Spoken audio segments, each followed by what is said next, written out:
আমি স্বপ্নে দেখছি রাসূলুল্লাহ আমার বাড়ি আসছে।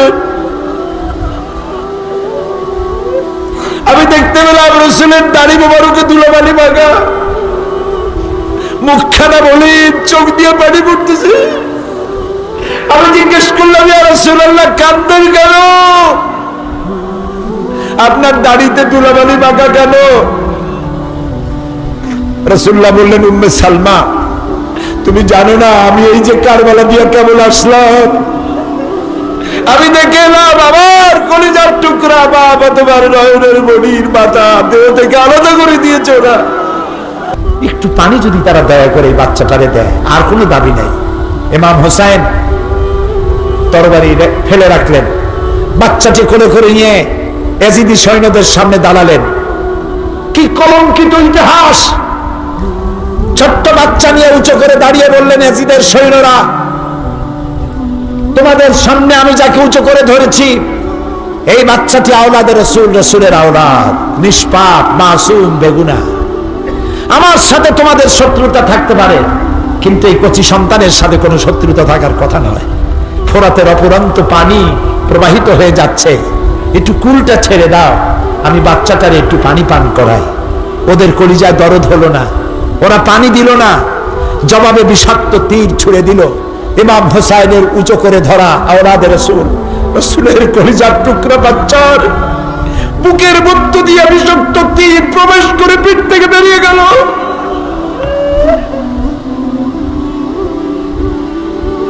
ইমাম হোসেন বাচ্চাকে কোলে নিলেন, বুক থেকে রক্ত ফিনকি দিয়ে উঠছে বাচ্চার, আজদা ভরে রক্ত চেহারায় মারতে লাগলেন আর বললেন, ও রাসূলের আওলাদ, হযরত সালেহ আলাইহিস সালামের উটনি রক্তের চাইতে তোমার রক্তের দাম আল্লাহর কাছে বেশি। সালেহ আলাইহিস সালামের চাইতে মুহাম্মদুর রাসূলুল্লাহর মর্যাদা আল্লাহর কাছে লক্ষ গুণে বেশি। শহীদ বাচ্চাকে কোলে করে নিয়ে তাঁবুর মধ্যে প্রবেশ করে বলছেন, স্ত্রীকে ডেকে বললেন, না বাচ্চা কোলে না, একেবারে পানি পান করে ঠান্ডা হয়ে গেছে, কেমন পর্যন্ত পানি পানি বলে আর তোমার লোক কষ্ট দিবে না, এমন পানি পান করছে আর পানি চাইবে না। শহীদ বাচ্চা স্ত্রীর কোলে ছেড়ে দিয়ে ইমাম হোসেন তরবারি নিয়ে ঝাঁপিয়ে পড়লেন ময়দানে। বহু সংখ্যক শত্রু সৈন্য নিধন করে ফোরাত কুল উন্মুক্ত করে ফোরাতের কিনারায় গিয়ে দাঁড়ালেন। আকণ্ঠ তৃষ্ণার্ত ক্ষুধার্ত ইমাম হুসাইন এক আজলা পানি তুলেছেন ফোরাত থেকে, পানি মুখে দিলেন। চিন্তা জাগলো, আরে একটা ফোঁটা পানির জন্য আমার কলিজার টুকরো মরে গেল, এই পানির জন্য 40 জন মানুষ শহীদ হয়ে গেল, এই পানি আমি কেমনে পান করব? হাতের পানি জায়গায় পড়ে গেল। আবার ঘোড়ার পৃষ্ঠে আরোহণ করলেন। চতুর্দিক থেকে তীর তরবারির বৃষ্টি বর্ষণ হতে লাগলো। ইমাম হোসেন বললেন, একটু থামো, এজিদের সৈন্যরা একটু থামো, তোমরা কার গায়ে তীর মারো? আমি কি রাসূলুল্লাহর নাতি নই? আমি কি মা ফাতেমার কলিজার টুকরা নই?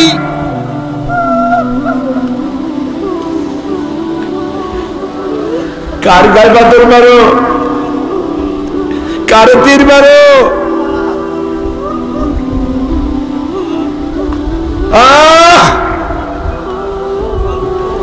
ইমাম হুসাইন উটের পৃষ্ঠের উপর থেকে পড়ে গেলেন। সীমার এসে বুকের উপরে বসলো। আর ইতিহাস, সানান ইবনে নাখফি এসে ইমাম হুসাইনের গলার কাছে বসে তরবারি দিয়া খঞ্জর দিয়া পোঁচাইয়া দেহ থেকে ইমাম হুসাইনের মস্তককে বিচ্ছিন্ন করে ফেলে দিল। এজিদি সৈন্যরা ঘোড়ার পৃষ্ঠে সওয়ার হয়ে ঘোড়ার পায়ের পদাঘাতে ইমাম হুসাইনের শরীরকে ছিন্ন ভিন্ন করে ফেলে দিল। 11ই মুহররম সকালবেলা উম্মুল মুমিনিন আমাদের মা হযরত উম্মে সালমা রাদিয়াল্লাহু তাআলা আনহা ঘরের বারান্দায় বসে কাঁদতেছেন। ফজরের পর কয়েকজন মেয়ে লোক এসে জিজ্ঞেস করছেন, মা কাঁদেন কেন? তিনি বলছেন, আজকে রাতে আমি স্বপ্নে দেখছি রাসূলুল্লাহ আমার বাড়ি আসছে।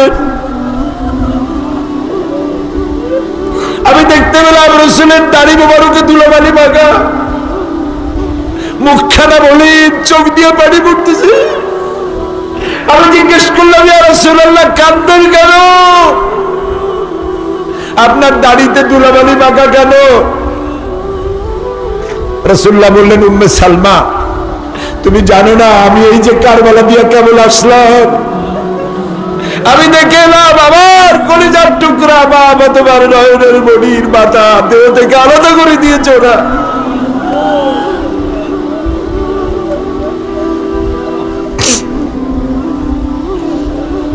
ইতিহাস এখানেই শেষ হয় নাই। এরকম একটা প্লেটে করে ইমাম হোসাইনের মস্তক মোবারক নিয়ে কুফার গভর্নর আল্লাহর লানত, আল্লাহর অভিশাপ ইবনে জিয়াদের পায়ের কাছে রেখে দিল। ইবনে জিয়াদ সিংহাসনে বসা, তার পায়ের কাছে ইমাম হোসাইনের মাথা। একটা লাঠি দিয়ে ইমাম হোসাইনের ঠোঁটের উপরে নাড়তেছে। ও আল্লাহ!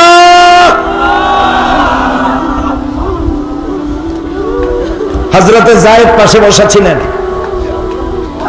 80 বছরের বুড়া মানুষ। হযরত যায়েদ বলছেন, ইবনে জিয়াদ এতক্ষণ যা করছো সহ্য করেছি, কিন্তু এখন যে কাজ করতেছো আমি সহ্য করতে পারতেছি না।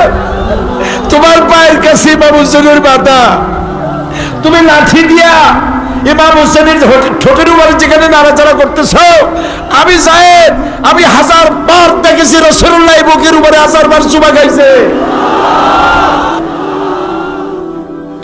প্রিয় ভাই সব,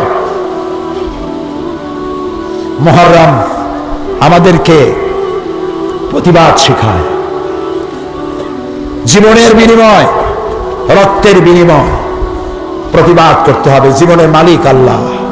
জীবনের মালিক কে?